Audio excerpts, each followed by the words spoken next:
Hey guys, welcome to my channel F1 Revisits.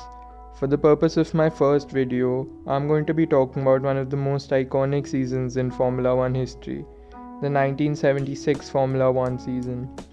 The events of this season have been immortalized and somewhat dramatized in the Ron Howard film Rush, starring Chris Hemsworth and Daniel Bruhl.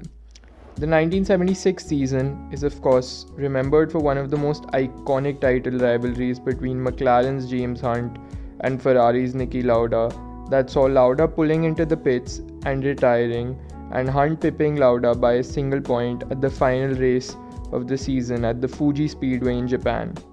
But before we talk any further about this epic ending, it's extremely important to discuss the events that unfolded across the length of this most iconic season.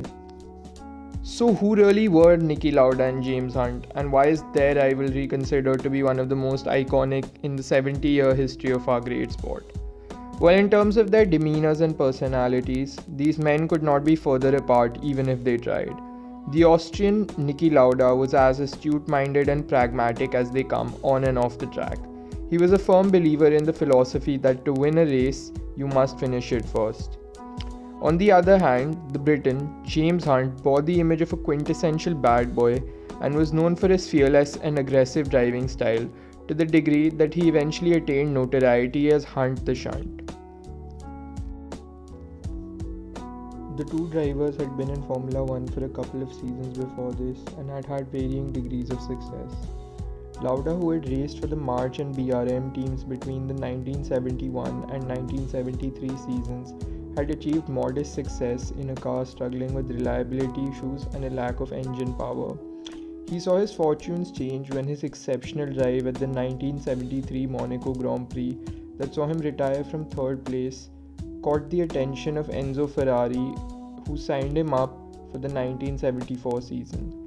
The 1974 season served to be a rather mixed one for Lauda. His Ferrari 312B showed blistering one-lap pace, and Lauda took pole at 9 out of 15 races that season. However, the car also suffered from a string of reliability issues, and Lauda retired after taking pole at Monaco, Germany, Austria, and Italy.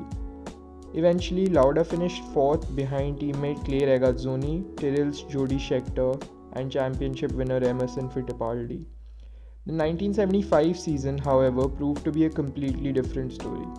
After a string of disappointing results at the start of the season, Lauda took charge and nearly decimated the field, beating out Fittipaldi in second place by 17.5 points and taking home the first of his 3 world championships. Coming into the 1976 season, James Hunt had been representing the Hesketh F1 team owned by Lord Hesketh. Initially, neither the team nor Hunt were taken particularly seriously by their competitors because they perceived the team to be party-goers. Solid results, however, most notably a second place at the 1973 US Grand Prix, did well to change the image of the team. In 1975, however, the team ran out of funds due to not being able to secure a sponsor and ceased operations. As a result, Hunt was left without a drive for the next season. Fortune was in his favour, however, as Fittipaldi's exit from McLaren and a lack of availability of other top drivers convinced the McLaren management to sign Hunt in a deal worth $200,000 US. The 1976 season. The results of the first half of the 76 season clearly suggested that Lauda was about to coast home to his second consecutive world championship. By the end of the 9th race of the season, the British GP at Brands Hatch, Lauda was in the process of schooling the competition with the help of the blistering pace and general reliability of the 312T. Lauda took wins in Brazil, South Africa, Belgium, Monaco, and Britain, with further podiums at Long Beach, Spain, and Sweden. Hunt, on the other hand, had been effective in qualifying across the season, but collisions with other drivers and reliability issues with his McLaren meant that Hunt had only taken 2 wins and a further second place. With 7 rounds left in the season, going into the 1976 German Grand Prix at the Nürburgring Nordschleife, Lauda at 61 points led Hunt by a massive margin of 35 points. The 1976 German GP. The old Nürburgring track was considered to be one of the most dangerous purpose-built tracks in the world. Having been described as the green hell by former world champion Jackie Stewart, the track spanned a length of nearly 15 miles.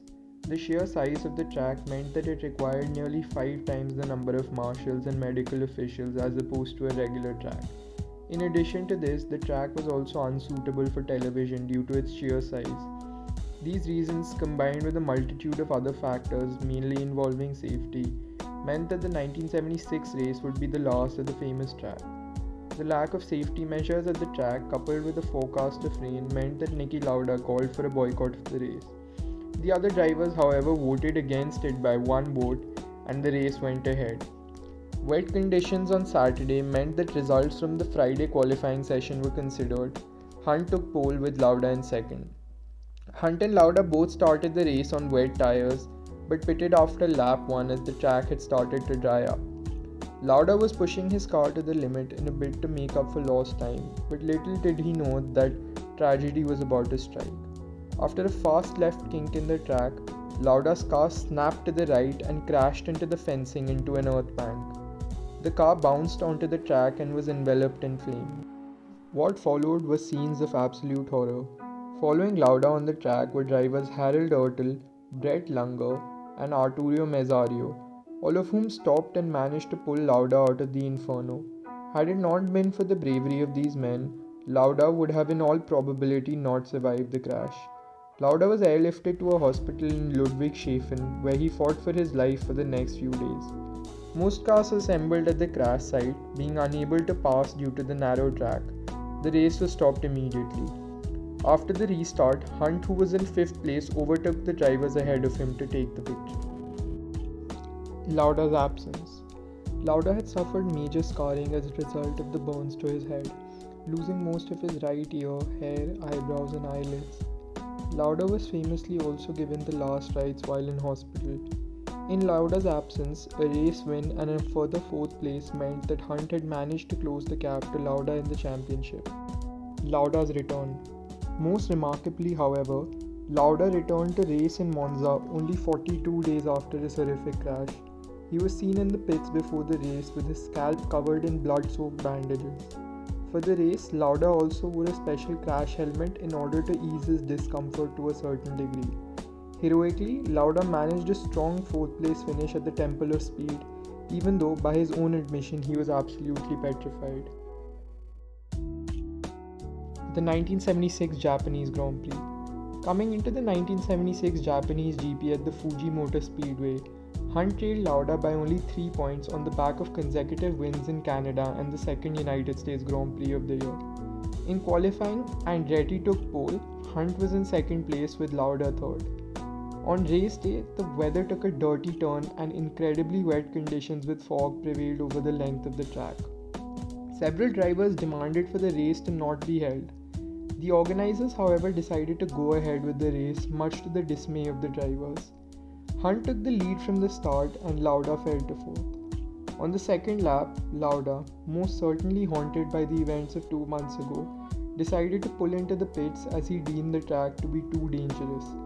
As a result of Lauda's retirement, Hunt now only needed 4th place to secure the title. Hunt led the race and seemed on course for an easy win.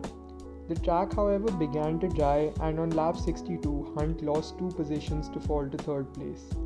Hunt's misery was only about to grow further as struggles with tyre wear meant that Hunt had to pit for a fresh set. Hunt fell to 5th place, meaning Lauda was now in position to take the title.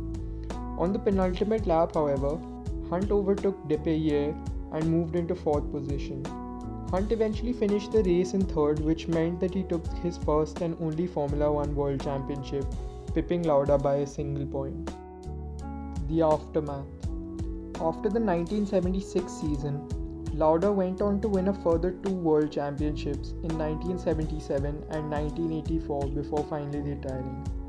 Beyond Formula 1, Lauda established his own aviation company Lauda Air in 1985. The company ceased operations in 2013 and merged with Austrian Airlines. Most recently, Lauda served as non-executive chairman for the Mercedes F1 team and also played an instrumental role in bringing Lewis Hamilton to the team. He passed away in his sleep in 2019 at the age of 70 after a period of ill health. Hunt was never really able to recapture the magic of that 1976 season and never reached those levels of success again. Having lost his interest in racing, Hunt retired in 1979 and went on to establish a successful career in broadcast, partnering the legendary Murray Walker. Hunt passed away in his sleep due to a heart attack aged 45. The 19 Thanks for watching guys. Please do like, share and subscribe if you enjoyed this video. Also feel free to give your suggestions for future videos in the comment section below.